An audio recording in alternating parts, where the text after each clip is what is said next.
ऐसे ही sine two n pi plus theta, ये भी किसके इक्वल होता है, साइन थीटा के ही। ये एन क्या है, एन क्या किसको डिनोट कर रहा है, इंटीजर को।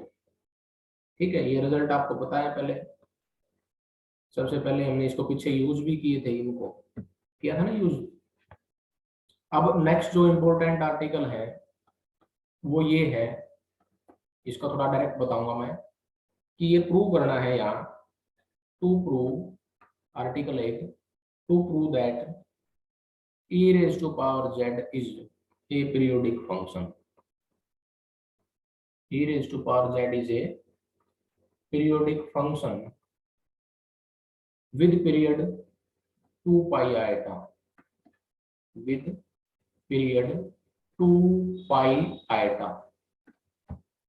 इस चीज को आप ऐसे भी बोल सकते हैं जो ऊपर लिखा हुआ है मैथमेटिकल नोटेशन में, कि हमने e raise to power z को पीरियोडिक फंक्शन प्रूव करना है, यानी कि e raise to power z वापस e raise to power z के इक्वल आ जाएगा अगर मैं इस z के अंदर 2 पाई आयटा का मल्टीपल ऐड करता हूं।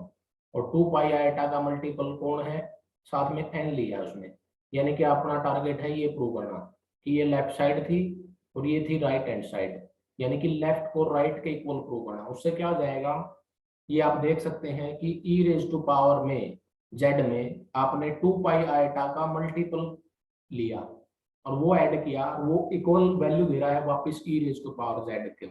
इसका मीनिंग ये क्या है, इसका मीनिंग ये है कि e raise to power z जो है वो क्या बन गया, आपका पीरियोडिक फंक्शन बन गया। क्या बन गया, e raise to power z periodic function बन गया, और इसका पीरियड कितना हो जाएगा, इतना हो जाएगा। ये एक बार डेफिनेशन, इसी डेफिनेशन से समझो, बाकी इसमें एक आध क्वेश्चन आपको करवाऊंगा। ठीक है, एक चीज मैं अगर यहाँ से आपको बताना चाहूँ इस रिजल्ट से, जो ये दो रिजल्ट नहीं लिख रखे, आप खुद देखो कि कोस के अंदर मैंने थीटा में कुछ ऐड किया है, वापिस कोस आ रहा है। ऐसे ही साइन के अंदर मैंने थीटा में कुछ ऐड किया है, वापिस साइन दे रहा है। लेकिन वो कौन ऐड किया है, किसका मल्टीपल है, वो आप बता सकते हैं क्या। यहाँ पे देखो 2 पाई इंटू एन है, तो इसका मीनिंग है 2 पाई का मल्टीपल है। तो आप इस रिजल्ट से यूं बोल सकते हैं कि जो कोस थीटा है वो भी पीरियोडिक फंक्शन है, इसका पीरियड कितना है 2 पाई। साइन थीटा भी पीरियोडिक फंक्शन है, इसका पीरियड कितना है 2 पाई। ठीक है, ये रिजल्ट आगे भी आएंगे हालांकि, फिर भी मैं आपको बता दूं इसी से ही कि ये थोड़ा आपको समझने में आपको लगेगा स्टार्टिंग में, लेकिन ये इजी है। मैं क्या बताया, मैंने आपको ये बताया कि कोई फंक्शन पीरियोडिक जब होगा जब वो फंक्शन उसकी वैल्यू वापस सेम वही आए, कब, कुछ मल्टीपल ऐड करके। अब वो मल्टीपल किसके वो हमें नहीं पता, वो डिपेंड करता है फंक्शन की कैटेगरी पे। जैसे यहाँ पे उसने बताया है कि e raise to power z वापस मिल गया कब, मैं z में मैंने क्या किया, 2 पाई आयटा का मल्टीपल ऐड किया। 2 पाई आयटा का जो मल्टीपल था ना, मल्टीपल समझते हो, इसके मल्टीप्लाई में वैल्यूज आती जाएंगे, 2 पाई इंटू 1, 2 पाई इंटू 2, तो उसको बोलते हैं कोई 2 पाई आयटा का मल्टीपल मीन्स इसके साथ कोई मल्टीप्लाई लिया तो n लिया, n किसको डिनोट करता है, इंटीजर, ऐसे। ठीक है जी, 2 पाई आयटा का मल्टीपल। अब देखो इसको कैसे प्रूव करेंगे, इजी है। मैंने इसकी लेफ्ट हैंड साइड ली, लेफ्ट हैंड साइड में है e raise to power z plus 2n pi iota, ये एक्चुअली में 2n पाई आयटा है, मल्टीप्लाई कर दी। इसको मैं क्या कर सकता हूँ, सेपरेट कर सकता हूँ। कैसे करूंगा आप देखते रहना इसको। z की वैल्यू पुट अप कर दी मैंने, z की वैल्यू क्या थी, जल्दी बताओ, z की वैल्यू थी x प्लस आयटा y। यहाँ आपने लिखना पड़ेगा z denotes a complex number which is equal to x plus iota y in which x and y are real numbers। ठीक है, ये आपको पता है पहले डेफिनेशन। ठीक है जी, अब इसको मैंने ऐसे सिंपलीफाई कर लिया, x अलग कर दिया, आयटा वाले टर्म अलग कर दी, इस टाइप से। ठीक है, पीछे रिजल्ट था आपका, फर्स्ट वाला रिजल्ट क्या था, मैं इसको सेपरेट कर सकता हूँ, मैं e raise to power x into e raise to power ऐसे लिख सकता हूँ, लिख सकता हूँ ना। और इसके ऊपर सेकंड रिजल्ट यूज करेंगे हम। क्या था सेकंड रिजल्ट, कोस ऑफ, इसको लिख दिया 2n पाई प्लस y या y प्लस 2n पाई, बात एक ही है। अब वो पीछे सबसे ऊपर लिखे हुए रिजल्ट यूज करो, cos 2n pi plus theta, sine 2n pi plus theta, ये वाले दो रिजल्ट यूज करो यहाँ। तो क्या लिख पाऊंगा मैं इसको, आप बताओ। इसको मैं ऐसे लिखूंगा कि ये cos y रहेगा और ये वापस क्या रहेगा, sin y रहेगा। ठीक है, इंटरचेंज मतलब इसको फिर वापस सेकंड रिजल्ट से लिख दिया e raise to power iota y, और ये क्या हो गए, ऐसे आ गया e raise to power x plus iota y, और ये किसके इक्वल है, e raise to power z, यानी कि ये क्या बन गया आपकी राइट हैंड साइड आ गई। और ये आपने इसमें प्रूव करना था, और ये इसी से ही पता चलता है, उससे नहीं। जैसे आपने उसने एक तो यूं पूछा था कि प्रूव करो कि e raise to power z periodic function है, इसका पीरियड कितना है 2 पाई आइटा, तो आपने अगर ये प्रूव कर दिया है कि लेफ्ट साइड और राइट साइड इक्वल है, तो ये डेफिनेशन से ही बनता है। यहीं से आप लिख देंगे कि e raise to power z is periodic function, कि e raise to power z क्या बन गया, पीरियोडिक फंक्शन बन गया, और इसका पीरियड कितना हो गया 2 पाई आइटा। आप लास्ट में ये लिखना है। बाकी उसने ऐसे भी बोल रखा है, एक लाइन में आपको बताऊं, जो आपने अभी प्रूव किया, आपने ये प्रूव किया है, आपने अभी ये प्रूव किया है, जो इसको मैथमेटिकल नोटेशन में जो लिखा गया इसको आप ऐसे बोलेंगे, आप this implies e raise to power z remains, e raised to power z remains unchanged, unchanged। कहता है कि e raised to power z वापिस आ गया, लेकिन कब आया, उस z में हमने 2 पाई आइटा का क्या किया, मल्टीपल ऐड किया। उसने वही लिख रखा है, बुक की लैंग्वेज बता रहा हूँ, e raised to power z remains unchanged when z is increased by, increase का मतलब ऐड करना, मैथमेटिकल नोटेशन में इंक्रीज का मीनिंग होता है ऐड करना, यानी कि सम करना। Increased by any multiple of 2 pi iota, any multiple of 2 pi iota.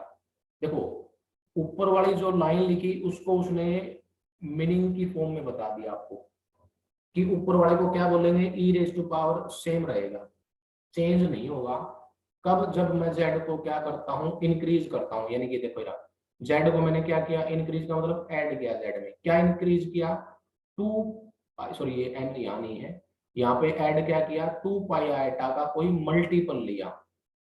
उसने वही लिखा है when z is increased by any multiple of 2 pi iota. तो इसका मीनिंग, ये डेफिनेशन किसको रिप्रेजेंट करती है, कि e raise to power z is periodic function, e raised to power z is periodic function with period 2 pi iota, ऐसे। ठीक है, चलो ये हो गया एग्जाम्पल, आप बड़े इजी वे में निकाल सकते हैं। मैं एक्सरसाइज के एक दो क्वेश्चन बता देता हूं जो 4 टाइप से हैं। 8.1 का एक आपसे क्वेश्चन पूछ रहा है, जिसमें ये पूछता है कि प्रूव करो, ये फर्स्ट है, फर्स्ट का first part, show that E x P लिखा है, ये नोटेशन है एक्सपोनेंशियल फंक्शन की, जिसको आप ई रेज टू पावर की फॉर्म में लिखते हैं, यानी कि e x p means e raise to power iota pi. ये प्रूव करना है, कुछ नहीं है, बस डायरेक्ट रिजल्ट है, लेफ्ट साइड उठाई, उस सेकंड वाले रिजल्ट को यूज किया। सेकंड वाला रिजल्ट माइंड में रखा करो, ज्यादातर यूज होता है, ये वाला बोल रहा हूं मैं। इस रिजल्ट को यूज करेंगे, y की जगह पुट कर दिया मैंने क्या, पाई, पुट करो y की जगह पाई, तो क्या आएगा, cos pi plus iota sine pi. Cos pi की वैल्यू आप सभी को पता है -1 होती है, साइन पाई की वैल्यू 0 होती है, तो ये वैल्यू क्या आ जाएगी, -1, और ये किसके इक्वल हो जाएगा, right hand side. Simple result है, कुछ भी नहीं है, बस जो मेन था वो आपको बता दिया गया। सेकंड में एक में आपसे पूछता है कि प्रूव करो कि ये वैल्यू जो आएगी वो इक्वल आएगी माइनस आइटा के। इसी रिजल्ट को यूज करो, इसको क्या लिखेंगे, e raise to power iota 3 pi by 2, उस फॉर्म में। इसमें पिछली बार हमने y को क्या पुट किया था, पाई, अब पुट करेंगे 3 पाई बाय 2, तो क्या बन जाएगा ये, cos 3 pi by 2 plus iota sine 3 pi by 2। आपको पता हो साइन cos 3 पाई बाय 2 की वैल्यू तो 0 होती है, और साइन 3 पाई बाय 2 को अगर सोल्व करो या डायरेक्ट भी वैल्यू लिखो तो भी लिख सकते हैं, ठीक है, पाई प्लस पाई बाय 2। ठीक है, क्या होता है, ये माइनस साइन थीटा होता है, ठीक है ना, तो ये माइनस आइटा बन जाएगा क्योंकि साइन पाई बाय 2 की वैल्यू 1 हो जाएगी। सिंपल से रिजल्ट है, इसमें ज्यादा नहीं है, ना लेंथी है इतने। और देखो इसमें जो आपसे पूछता है जिस टाइप के क्वेश्चन, बाकी हमने कुछ प्रूव करके दिखा दिए हैं।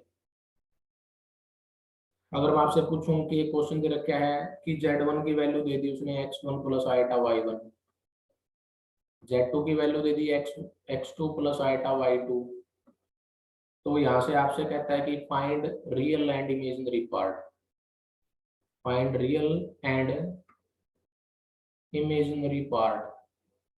रियल और इमेजिनरी पार्ट आपने बताने हैं इसके e raise to power Z1 into Z2 के। तो कैसे निकालोगे e raise to power Z1 into Z2 के रियल और इमेजिनरी पार्ट बताओ। e raise to power Z1 into Z2 के रियल और इमेजिनरी पार्ट कैसे निकालोगे? सिंपल है, देखो Z1 की वैल्यू पुट अप कर दो x1 plus iota y1, Z2 की वैल्यू पुट अप कर दो x2 प्लस आइटा y2। दो कॉम्प्लेक्स नंबर का आपने प्रोडक्ट करना सीख रखा है, x1 x2 minus y1 y2 आया, फिर plus iota into x1 y2 plus x2 y1 आएगा।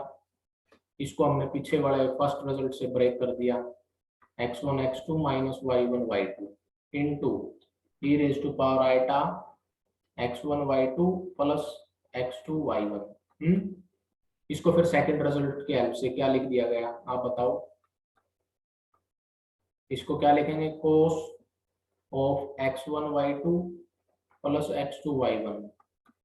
ठीक है जी, फिर क्या लिखेंगे इसको, plus iota sign x1 y2 plus x2 y1। इसकी मल्टीप्लाई इससे कर दो, वो तो क्या बन गया इसका रियल पार्ट, इसका रियल पार्ट बन गया इस कॉम्प्लेक्स नंबर का, ये रियल पार्ट हो जाएगा जो भी ये लिख रहा हूं मैं अभी।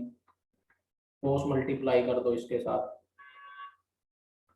और इसका इमेजिनरी पार्ट क्या बन जाएगा जब इसकी मल्टीप्लाई लास्ट वाले के साथ होगा, वो उसका क्या आ जाएगा, imaginary part, imaginary part of e raise to power Z1 into Z2 is equal to जो भी है वो।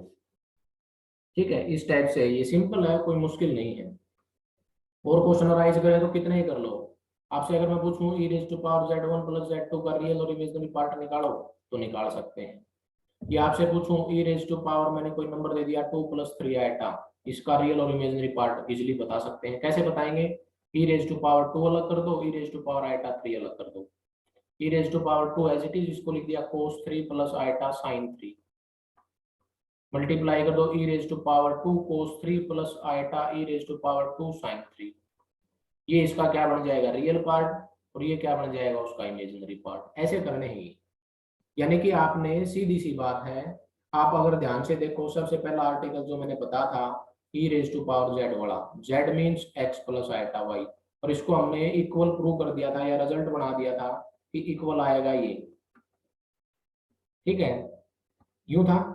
इसके साथ अगर मैं मल्टीप्लाई कर देता हूँ ऐसे, तो यहाँ से आपके आगे दोनों रियल और इमेजिनरी पार्ट, नहीं ये आपका रियल पार्ट में बन गया और वो आपका इमेजिनरी पार्ट में आ गया। ठीक है, तो इसको जैसे बताया है वैसे ही सभी करने हैं। जैसे अगर आपसे एक क्वेश्चन आपसे प्राइज करूं मैं, मान लिया e raise to power 2 plus 3 iota का स्क्वायर है, इसका रियल और इमेजिनरी पार्ट बताओ, तो पहले तो आइडेंटिटी यूज करोगे ना, इसमें पहले तो आइडेंटिटी यूज करोगे a प्लस बी के स्क्वायर की, फिर इसको सिंप्लीफाई करोगे, जो ये बचेगा इसको सेपरेट कर दो ऐसे, फिर इसको रिजल्ट नंबर 2 से लिख दो cos of 12 plus iota sine of 12, फिर इसकी मल्टीप्लाई कर दो, रियल और इमेजिनरी पार्ट बन गए। क्या इसमें टिपिकल है? कुछ भी तो नहीं है।